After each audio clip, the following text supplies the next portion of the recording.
Bonjour, nous allons réaliser notre troisième séance de cours en distanciel. Je vous invite vivement à réaliser le travail demandé durant ces séances si particulières afin que nous profitions des temps en présentiel pour pointer les notions sur lesquelles vous avez rencontré des difficultés. Vous ne pouvez pas savoir si vous avez compris ou non une notion sans l'avoir travaillée au préalable.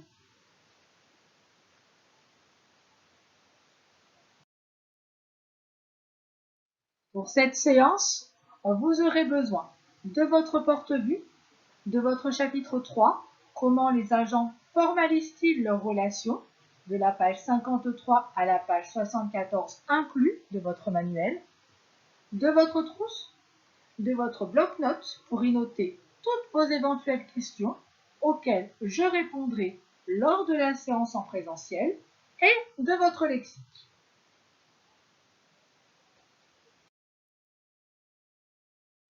Par ailleurs, je vous invite à vous installer dans un endroit au calme. Vous allez maintenant mettre pause à cette vidéo afin de prendre le temps de vous installer dans un endroit au calme, muni du matériel nécessaire.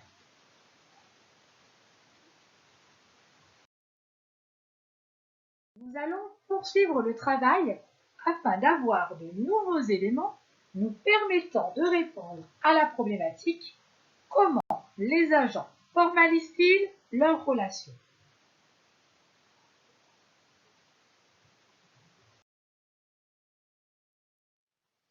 Je vous propose de prendre la page 65 de votre manuel afin de réaliser la troisième mission. Reconnaître les conditions de mise en œuvre de la responsabilité civile contractuelle. Nous allons commencer par la première activité. Quels sont les éléments qui constituent une inexécution contractuelle? Je ne vous propose pas la lecture des ressources présentes dans votre manuel parce que je les trouve un peu complexes pour être traitées en distanciel. Nous les aborderons donc en classe. Mais nous devons aborder cette notion de responsabilité civile.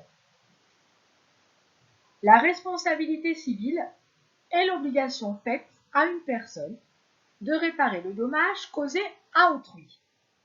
Par exemple, vous jouez au foot dans votre jardin et votre ballon casse la fenêtre de votre voisin. Il s'agit d'un dommage matériel. Votre responsabilité civile est engagée. La réparation de la fenêtre de votre voisin sera à votre charge, ou plutôt à celle de vos parents, puisque vous êtes mineur. On parle de la responsabilité civile contractuelle lorsqu'il existe un contrat.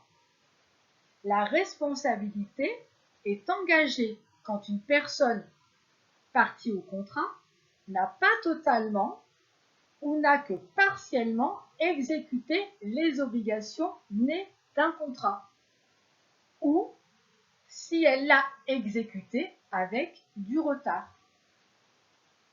3 conditions sont nécessaires pour engager la responsabilité civile contractuelle d'une personne.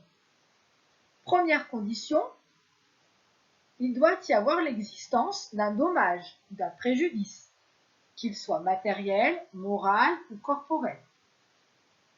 Deuxième condition, il doit y avoir l'existence d'une faute, qu'elle soit volontaire ou non. Alors, l'inexécution totale ou partielle de l'obligation du contrat ou un retard d'exécution. La troisième condition, il doit y avoir l'existence d'un lien de causalité entre la faute et le dommage, le lien de cause à effet. Prenons un exemple. Vous allez chez le coiffeur. Vous lui demandez un shampoing, une coupe et un brushing. Vous ressortez les cheveux verts. Il s'agit d'un dommage moral. La coiffeuse vous a fait une couleur Elle n'a pas respecté le contrat verbal. Elle engage donc sa responsabilité civile contractuelle. Si nous récapitulons, pour que la responsabilité civile contractuelle soit engagée, il faut une faute, un dommage ou un préjudice et un lien de causalité. Le dommage existe parce qu'il y a eu une faute.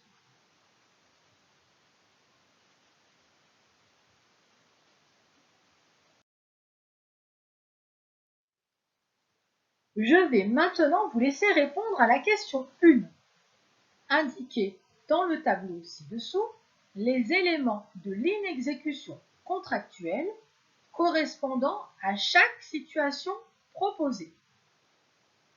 Je vous invite à mettre pause à cette vidéo le temps de déterminer pour chaque situation qui a subi le dommage et qui a entraîné le dommage. En d'autres termes, qui a causé le dommage. À tout de suite!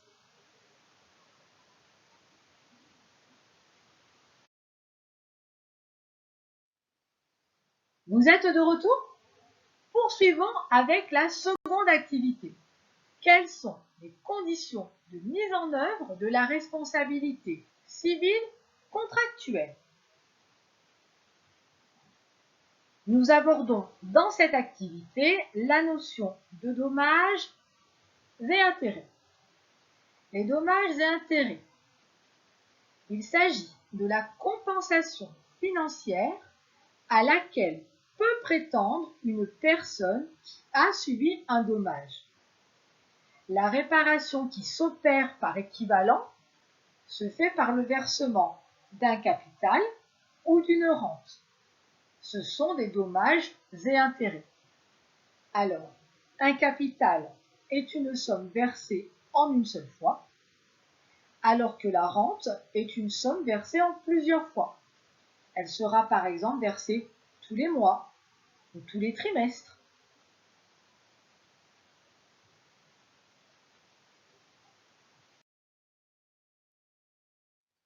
Je vais maintenant vous laisser répondre à la question 2 et à la question 3. Dans la question 2, il vous est demandé de compléter pour ci-chaque situation traitée dans la question 1 la faute, le dommage et le lien de causalité dans les schémas ci-dessous afin de mettre en œuvre la responsabilité civile contractuelle. Je vous le rappelle, pour que la responsabilité civile contractuelle soit engagée, il doit impérativement y avoir une faute, un dommage et un lien de causalité entre la faute et le dommage. Puis, dans la question 3, il vous est demandé de proposer des dommages et intérêts correspondant au préjudice subi. Je vous invite à mettre pause à la vidéo, le temps de répondre à ces deux questions. À tout de suite!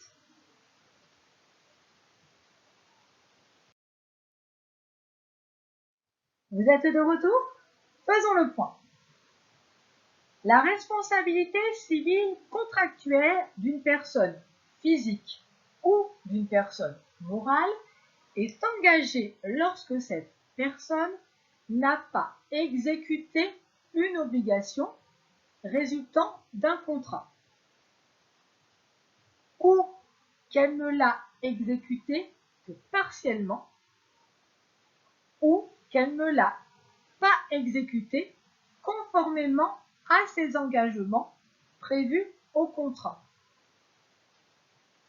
Pour que la responsabilité civile contractuelle soit mise en œuvre, il faut la réunion de trois éléments.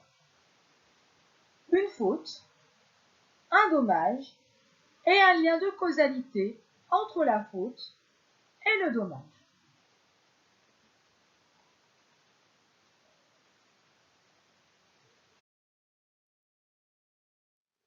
Nous avons rencontré de nouvelles expressions juridiques que je vous laisserai reprendre dans votre lexique.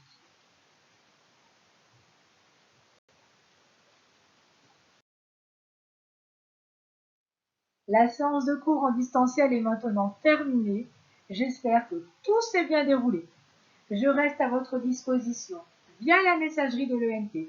N'hésitez pas. Je vous souhaite une bonne journée et je vous remercie de votre attention. À bientôt!